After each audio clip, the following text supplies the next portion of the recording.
तो ये रहे जोरो के 15 फैक्ट्स जो शायद तुमने कभी नोटिस ही नहीं किए। और अगर तुम असली जोरो फैन हो तो वीडियो को एंड तक जरूर देखना, वरना बहुत सारे अमेजिंग फैक्ट्स मिस कर दोगे। तो दोस्तों, सबसे पहले बात करते हैं जोरो और सांजी के राइवलरी की। क्या तुम जानते हो, अकॉर्डिंग टू मांगा, जोरो ने कभी भी सांजी को असली नाम से नहीं बुलाया।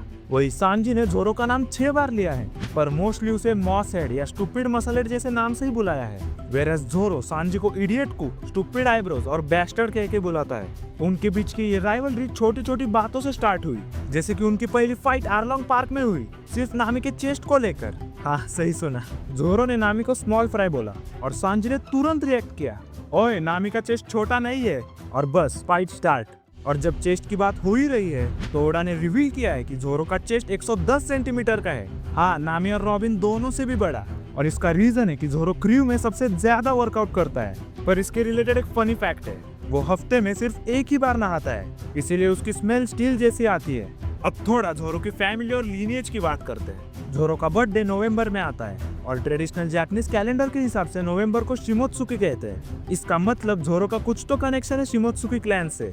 उसकी लीनिएज देखे तो जोरो के फादर थे रोरोनो आराशी, जो पायरेट्स के हाथों मार दिए गए। उसके मदर का नाम टेरा था, जो एक अननोन इलनेस की वजह से चल बसी।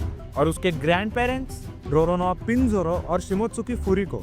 तो अब तुम्हें पता चल ही गया होगा कि उसका कनेक्शन शिमोत्सुकी क्लैन से कैसे है, उसकी ग्रैंड मदर से।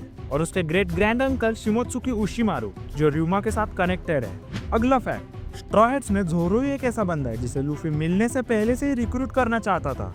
जब लूफी ने कोबी से जोरो के बारे में सुना कि ये बंदा काफी फियरसम है, लूफी ने तुरंत डिसाइड कर लिया कि ये बंदा मेरे क्रू का पार्ट होगा। और सोचो, अगर हिस्ट्री थोड़ी अलग होती तो जोरो बगी का बॉडीगार्ड बन जाता। हाँ, मैं सही कह रहा हूँ, वो मोजी और काबाजी का ओल्डर ब्रदर बनने वाला था, पर ओडा ने डिसीजन चेंज कर दिया और लकी हम, जोरो बन गए लूफी का फर्स्ट मेट। अगला फैक्ट, ओडा ने एक SBS में बताया कि अगर स्ट्रॉ हैट्स के बीच 50 मीटर्स की रेस होती तो जोरो 5th प्लेस पर होता। क्यों? Simple, most of the time वो लॉस्ट हो जाता। और यही बात ले जाती है उसके पायरेट हंटर बनने के रीजन पर। जोरो एक्चुअली लॉस्ट हो गया था अपनी जर्नी के दौरान, एज वो अपने विलेज वापस नहीं जा पाया, तो उसने पायरेट्स को हंट करना शुरू कर दिया। Problem solved. अगला फैक्ट, जोरो का रिस्पेक्ट सिर्फ क्रू में ही नहीं बल्कि ओडा के होम टाउन कुमामोटो में भी है, जहाँ पर उसका एक लाइफ साइज गोल्डन स्टैचू बनाया है। अब बात करते हैं डेविल फ्रूट्स की। पूरे वर्स्ट जनरेशन में जोरो एक ऐसा बंदा है जिसके पास कोई डेविल फ्रूट नहीं है, एज वानो में किलर ने स्माइल फ्रूट खाया था। जब ओडा से पूछा गया कि अगर जोरो को डेविल फ्रूट मिलता तो कौन सा होता, तो ओडा ने जवाब दिया, काइडो का fish fruit model Azzur dragon. पर वो फ्रूट जोरो को नहीं बल्कि उसके स्वॉर्ड को मिलता। उससे जोरो की स्वॉर्ड स्ट्रॉन्गेस्ट वेपन बन जाती।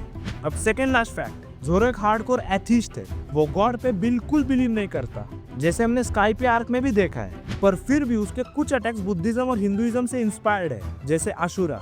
और अब लास्ट फैक्ट, ये बहुत लोग नहीं जानते, जोरो का नाम एक्चुअली एक रियल लाइफ पायरेट से इंस्पायर्ड है। जोरो का नाम रखा गया फ्रांसोइस, छोड़ो इसका नाम कुछ भी हो। ये 17th सेंचुरी का एक डेंजरस पायरेट था जिसने कैरिबियन सीज में अपनी दहशत बना के रखी थी। तो ये थे जोरो के 15 ऐसे फैक्ट्स जो शायद तुमने कभी नोटिस ही नहीं किए। और अगर तुम्हें देखना है कि क्या होता अगर लूफी रिवोल्यूशनरी आर्मी ज्वाइन करता, तो सीधा ये वाला वीडियो क्लिक करो। तो मैं तुम्हें मिलता हूँ वही।